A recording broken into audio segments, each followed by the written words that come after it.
బ్రహ్మాండంగా ఉన్నాడు, ఇతన్ని ఏదో ఒకటి ఏడిపించాలని చెప్పి ఈ సాధువుని తీసుకెళ్తాడు. తీసుకెళ్లి అతని ముందు 4 వస్తువులు పెడతాడు. మొదటిది వచ్చేసి కోడి బిర్యానీ, రెండవది వచ్చేసి ఒక స్త్రీ, మూడవది వచ్చేసి ఒక కత్తి. ఈ కత్తి తీసుకుని 10 మందిని చంపేయాలంటాడు. నాలుగవది వచ్చేసి మందు బాటిల్. ఈ 4గిట్లో ఏదో ఒకటి తీసుకోవాలి, లేకుంటే నీ 100 మంది శిష్యుల్ని చంపేస్తానంటాడు. అప్పుడు సాధువు ఆలోచించడం మొదలుపెట్టాడు. నేను కోడి బిర్యానీ తింటే నేను శాకాహారిని, నా వ్రతభంగం అవుతుంది కాబట్టి ఇది ముట్టుకోను. స్త్రీ, నేను బ్రహ్మచారిని, నేను స్త్రీని పెళ్లి చేసుకోలేను కాబట్టి దీన్ని నేను ముట్టుకోలేను. మూడవది కత్తి, కత్తి తీసుకుని 10 మందిని చంపేయాలంటాడు. నేను అహింసావాదిని కాబట్టి ఈ కత్తితో నాకేం పని ఉంది. అప్పుడు అనుకుంటాడు ఇంకా ఏదో ఒకటి చేయాలంటే ఈ మందు బాటలు తాగుదాం అనుకుంటాడు. మందు తాగితే 1 గంటలో నష తగ్గిపోతుంది. ఆ తరువాత నేను మళ్ళా మా శిష్యులతో పాటు వెళ్లిపోవచ్చు అనుకుని మందు తాగాడు. మందు తాగానే నష ఎక్కింది, కోడి బిర్యానీ తినేశాడు. ఈ ఆడ మీద అత్యాచారం చేశాడు, కత్తి తీసుకుని మళ్ళా అమ్మాయిని చంపేశాడు. చూడండి, ఒక చిన్న బాటిల్లో మన జీవితాలను ఏ విధంగా నాశనం చేసే ప్రభావం మీకు కనిపిస్తుంటే ఇప్పుడు ఉన్న ప్రభుత్వాలు అవేంటో బెల్ట్ షాపులండి, బెల్ట్ షాపులు పెట్టి ప్రజలను మభ్యపెట్టి సంపాదిస్తున్న డబ్బులన్నీ కూడా ఆ విధంగా తాగించి వాళ్లను బలహీనులుగా చేసి ఇంటిలో ఆడపడుచుల దగ్గర డబ్బులు లేకుండా చేస్తున్న ప్రభుత్వం మీకు కావాలా? ఎక్కడ కోరుకుంటే, ఏ గ్రామం కోరుకుంటే ఆ గ్రామంలో ఎటువంటి మందు షాపు పెట్టకుండా చూసే ప్రభుత్వం మీకు కావాలా? మీరు ఆలోచించుకోండి.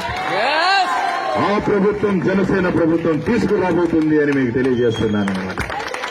మన భావి తరాల కోసం మనం త్యాగం చేద్దాం, ఈ మందుని వదిలేద్దాం. మనం అప్పుడే వెంకటాపురం నుంచి మొదలు పెడదాం. బ్రహ్మాండమైన నా పేరున్నది, వెంకటాపురం నుంచి మొదలు పెడదామన్నమాట.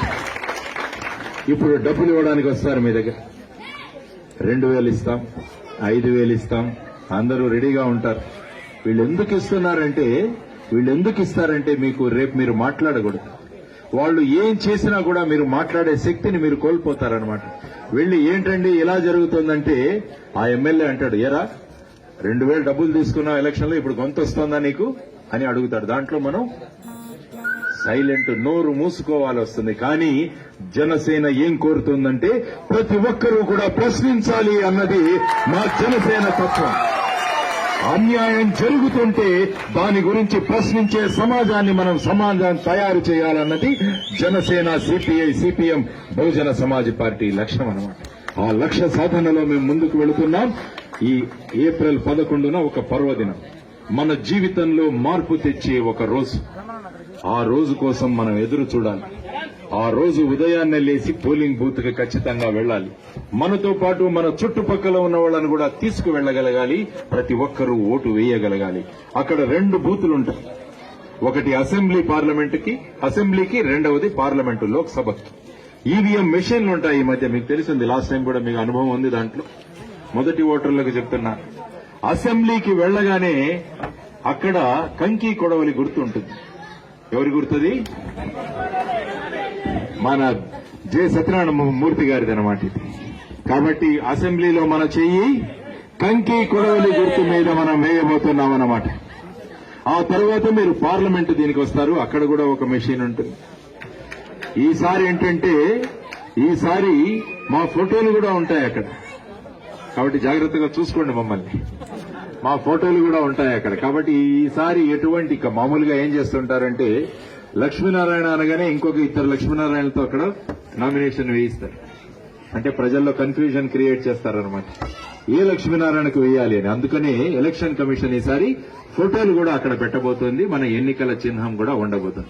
కాబట్టి పార్లమెంటు ఈవీఎం దగ్గరికి వెళ్లగానే మీ గుర్తు గ్లాసు మీద వెళ్లే గుర్తు అనమాట.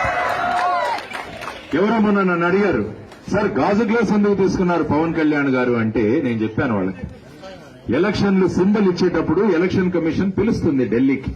పవన్ కళ్యాణ్ గారు వెళ్లారు అక్కడికి. వెళితే ఆయన మాకు ఎవరో అన్నారు గ్లాసు సింబల్ ఉంది సార్ అని 2 పెట్టారట అక్కడ. ఒక స్టీల్ గ్లాస్ పెట్టారు, ఒక గాజు గ్లాస్ పెట్టారు. ఈ రెండిట్లో మీరు ఏదైనా తీసుకోవచ్చండి అంటే పవన్ కళ్యాణ్ గారు ఒక్క క్షణం ఆలోచించకుండా గాజు గ్లాసును ఎన్నుకున్నారు ఆయన. ఎందుకంటే గాజు గ్లాస్ అన్నది పారదర్శకం. దీనిలో ఏముందో తెలుస్తుంది. రేపు ప్రభుత్వంలో వచ్చిన తర్వాత మేమేంటో కూడా మీకు ఖచ్చితంగా తెలపాలని ఈ గాజు గ్లాసును మేము గుర్తించాము, గాజు గ్లాసును తీసుకొచ్చాము మీ అందరికీ. కాబట్టి అటువంటి పారదర్శకమైన ప్రభుత్వాన్ని తీసుకురావాలి. పారదర్శకత ఉన్న మనుషులని అసెంబ్లీకి, పార్లమెంటుకు పంపించాలన్న ఆయన ధ్యేయాన్ని మనం తీసుకెళదాం. ఈసారి గనక ఎన్నికల్లో మనం ఫెయిల్ అవుతే ఈ భవిష్యత్తు ఉండదు ఈ పిల్లవాళ్లకి. నేను చెప్తున్నాను మీకు. ఎందుకంటే భారతదేశం 75% యువతతో నిండిపోబోతోంది.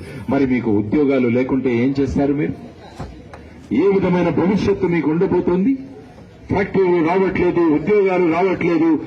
మిగతా వాళ్ళందరూ కూడా ఎప్పుడు టెండర్లు వస్తాయా, రోడ్ల టెండర్లు ఎప్పుడు టెండర్లు వస్తాయా, అందులో నాకెంత కట్టుందా, దీని గురించే ఆలోచిస్తూ ఉంటే మరి మీ గురించి ఆలోచించే వాళ్ళు ఎక్కడొస్తారు? కాబట్టి ఈ ఎన్నికలలో జనసేన మిత్రపక్షాలు గెలవడం చారిత్రాత్మక అవసరమని మీ అందరికీ చెప్తున్నానన్నమాట. ఈసారి మనకు ఖచ్చితంగా మన ప్రభుత్వాన్ని కనుక తీసుకొస్తే చూడండి, 25 సంవత్సరాల బ్రహ్మాండమైన భవిష్యత్తును మీకు ఇస్తామని నేను మీకు భరోసా ఇస్తున్నాను పవన్ కళ్యాణ్ గారి తరఫున. కాబట్టి ఒక్కసారి ఆలోచించండి. మేము మమ్మల్ని గెలిపించండి అని అడగట్లేదు, మిమ్మల్ని మీరు గెలిపించుకోండి అంటున్నామన్నమాట. ప్రజాస్వామ్యం అంటే ప్రజలు గెలవాలి. For more updates, please subscribe 99 TV Telugu.